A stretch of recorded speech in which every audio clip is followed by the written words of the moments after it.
තුනක් කොහොමද තිබ්බම විනුම් ගතියේ මේ ගන්නවනේ. ඒම තමයි ඉතින් ළමයි ඉතේ මුචර කොළඩුව මේ විදිහට කාලා බට්ටික වෙනම අල්ලලා ලන්ච් එක වෙනම දානවා අපිට ලේසි. ඔයක මෙතනයි මේ කැන්ටින් එකෙත් එහෙමද අංකල්? කැන්ටින් එකත් අංකල් සමහරවිට කොයි හරියට බලන්න තියෙන වැඩි ටික මම අර මේන් ගේට් උදේ ඉන්නේ මේන් ගේට් උනේ උදේ අතු ගන්න අර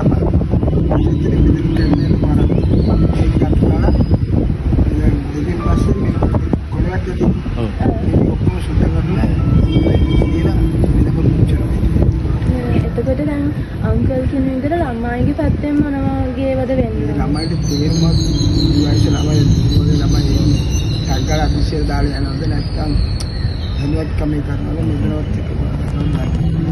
අපි සිංහලෙන් කියන කොලක් ජාලනේ. බකට් ඉඳුල් මුල්ටි පත්‍ර කොල. මේක දානවා අපිට ලේසි. අපිට ලොකුල්ලෝරියාම අමාරු කල්ලලා මොනවද තියෙ වෙන් කරලා ඒගොල්ලෝ මාර්ගය. නැත්නම් නයන්නේ. ඊට වොල් මේ මයිගස් සස්සේ දාලා. ළමයි මෙතන තියෙන කලවනේ ඒක තමයි. කම්මලි වල දාලා යනවද නැත්නම් ඉන්නවද දාලා මුල්වල පොඩි වයසේ ළමයි. ඒගොල්ලන්ට අංකල් හිතනවා නිකන් නිසියාකාර පුහුණුවක් වගේ දුන්නාට කියන්නේ කැම්පස් එකට එද්දී ළමයිට නිකන් කියලා උපදෙස් දීලා එහෙම කිව්වොත් හොඳයි. ගලෙන් බඳිනවනේ අර කුඩාර වගේ කැලේ පාක්ක. ඒක ඇයිද කුඩාන්ට කියලා ආරංචියක් තියෙනවා. ඒක අදලේ කරන මේ වක්කිය ගන්න අතරපක්. මේ කොළලේ වුණා නම් ඒ ළමයි ඒ වගේ ගෙනල්ලා දායි වක්කිය දැම්මම අර උදැල්ලෙන් අරන් වගේ කුල්ලරියාම පටවුණා. ඒක ලේසි. ඒකලයි අදන්නේ. ඒකේ ළමයිට තව ලේසි ළමයිගේ වැරද්දක් කියන්නේ. ඔව්.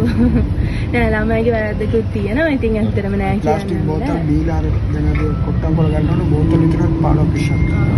බීම උතරින් දාලා යනවා. ඔය ඉන්ඩස් කියන්නේ මොකද අපිට පඩියක් දීලා දාලා තියෙන වැඩට. ඕවා සුද්ධ කරගන්න. ඒවලේ ගලගේ පැත්තෙන් අර හරියට නිසි ආකාරවකින් බැහැර කරනවා නම් ලේසි මේ ඇත්තටම. ඒකට කියන මේමයි. සුපර්වයිසර්ලා දාලා ළමයින්ට ඉගෙන ගන්න තැන් වල අලෝච් කරලා දැනුවත් කරන්න. මේම කරන්න කියන ළමයට ඒක කරන්න. අලෝච් කරලා ඉගෙන ගන්න තැන් වල ඉගෙන කිව්වම ඒ මිස්ලයින් වල ඒගොල්ලෝ දැනුවත් කරලා ඒ ළමයි ඒ විදිහට ඉගෙන ගන්නවා.